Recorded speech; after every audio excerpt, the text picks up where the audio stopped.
ఒకరే గురువు ఒకటే లోకం ఒక్కడే గురువుకు తగ్గ శిష్యుడు కోడి రామకృష్ణ. దర్శకరత్న దాసరికి కోడి రామకృష్ణది ప్రత్యేక అనుబంధం. ఆ అనుబంధం గురు శిష్యుల కన్నా మించినది. దాసరి కాంపౌండ్ నుంచి ఎందరో దర్శకులు బయటకొచ్చారు.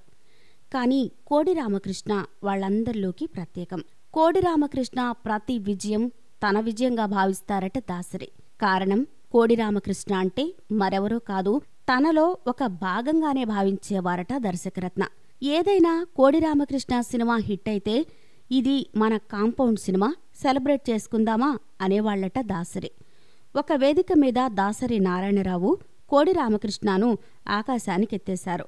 తనకే శిష్యుడు ఇవ్వలేనంత బహుమానం ఇచ్చారని అన్నారట.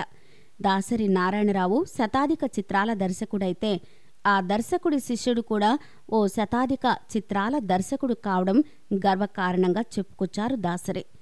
తనకింత పెద్ద బహుమతి ఇచ్చిన శిష్యుడే లేరని పొగిడేశారు దాసరి నారాయణరావు. దాసరి తాత మనవడు ఇన్స్పిరేషన్తోనే తాను సైతం దర్శకుడు కావాలనుకున్నారు కోడి రామకృష్ణ. ఒక సినిమా బాగా వస్తే నటీనటుల్ని కాదు, ఆ చిత్రాన్ని డైరెక్ట్ చేసిన దర్శకుడినే మెచ్చుకుంటారని గుర్తించిన కోడి రామకృష్ణ దర్శకుడవ్వాలని గట్టిగా నిశ్చయించుకున్నారు. తన అభిమతాన్ని దాసరి ముందు ఉంచితే ఆయన సాదరంగా ఆహ్వానించి తనలోని దర్శక ప్రతిభను పదునెక్కేలా చేశారు. ఆణిముత్యాల్లాంటి తన అక్షరాలను దాసరి ఎంతగానో మెచ్చుకునేవాళ్లంటారు కోడి రామకృష్ణ. పాంగ్రో హోటల్లో 6 గదులుంటే 6 గదులకు తానే ఇన్ఛార్జ్ అని చెప్పుకొచ్చారు కోడి రామకృష్ణ.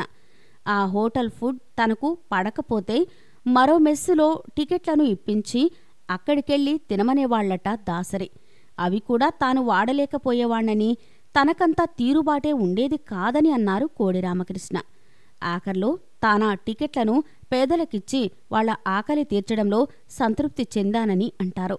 దాసరితో అనుబంధం గురించి ఎంత చెప్పుకున్నా తరిగేది కాదని అన్నారు రామకృష్ణ. తానే స్టార్ హోటల్లో బస చేస్తే అదే హోటల్లో అదే రూంలో దాసరి తనను ఉండమనేవారని, అది తనకెంతో ఇబ్బందికరంగా ఉండేదని చెప్పారు కోడి రామకృష్ణ. చిల్లర కొట్టు చిట్టమ్మ సినిమాలో రిపీటెడ్ డైలాగులు రావడం తాను గుర్తించానని అన్నారు కోడి రామకృష్ణ. ఆ విషయం కో డైరెక్టర్కు చెప్తే అటునుంచి వ్యతిరేకత వచ్చిందని, దీంతో ధైర్యం చేసి అర్ధరాత్రప్పుడు దాసరి తలుపు తట్టానని, ఆ 2 గంటలప్పుడు దాసరి పద్మ తలుపు తీసి ఇంత రాత్రివేళ ఎందుకొచ్చావని అడిగారని, గురువుగారికి సీన్ చెప్పాలని అంటే గురు శిష్యులకు ఇదే పనైపోయిందని ఆమె విసుక్కున్నారని చెప్పారు రామకృష్ణ. దాసరి కూడా తన శిష్యుడి అభ్యర్థన మన్నిస్తూ ఆ సినిమాలో శిష్యుడు చెప్పినట్టు సీన్ రీక్రియేట్ చేయడంతో దానికి మంచి పేరొచ్చిందని అన్నారు రామకృష్ణ. శివరంజని పరిస్థితి కూడా అంతే. క్లైమాక్స్లో చిన్న చేంజింగ్స్ చెప్తే దాన్ని యాజ్ ఇట్ ఈజ్ అలాగే అప్లై చేశారట దాసరి. దానికి మంచి పేరొచ్చిందని తన గురువుతో తనకున్న అనుబంధం గుర్తు చేశారు రామకృష్ణ. దాసరి నారాయణరావు ఇచ్చే మోటివేషనే తనను ఇంత పెద్దవాణ్ణి చేసిందని అన్నారు రామకృష్ణ.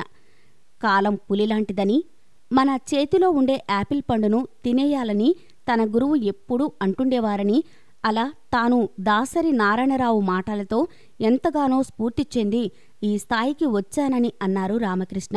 రామకృష్ణకు దాసరి ఒక్కరే గురువు. ఆ గురువు తరువాత మరెక్కడా పని చేయలేదు. కాలేజీలో నాటకాలు, తరువాత డిగ్రీ పూర్తి చేయడం, దాసరి నుంచి సరాసరి పిలుపు. అలా వచ్చి కొన్ని సినిమాలకు పని చేయడం, తరువాత ఇంట్లో రామయ్య వీధిలో కృష్ణయ్య, అక్కడి నుంచి వెనుదిరిగి చూడకుండా వరుస పెట్టిన సినిమాలు చేయడం. ఇదే తన కెరీర్ అన్నారాయన.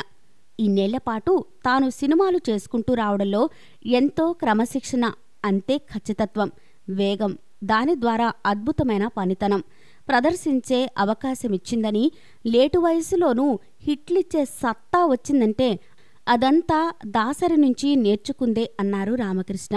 కోడి రామకృష్ణ 100 సినిమాలు తీసిన దర్శకుడే అయినా ఎక్కడా రాజకీయ పోకడలు పోలేదు. సినిమా సినిమా సినిమా, చనిపోయే ముందు వరకు కూడా ఇదే ధ్యాసలో ఉంటూ వచ్చారు. తన కథ ఎలా ఒకే అంశాన్ని చివరి వరకు కంటైన్ చేస్తుందో తన జీవితం కూడా అలాగే నడిచిందని చెప్పుకొచ్చారాయన. కోడి రామకృష్ణ అందుకే లో ప్రొఫైల్ మెయింటైన్ చేసిన లెజెండరీ డైరెక్టర్గా మిగిలిపోయారు.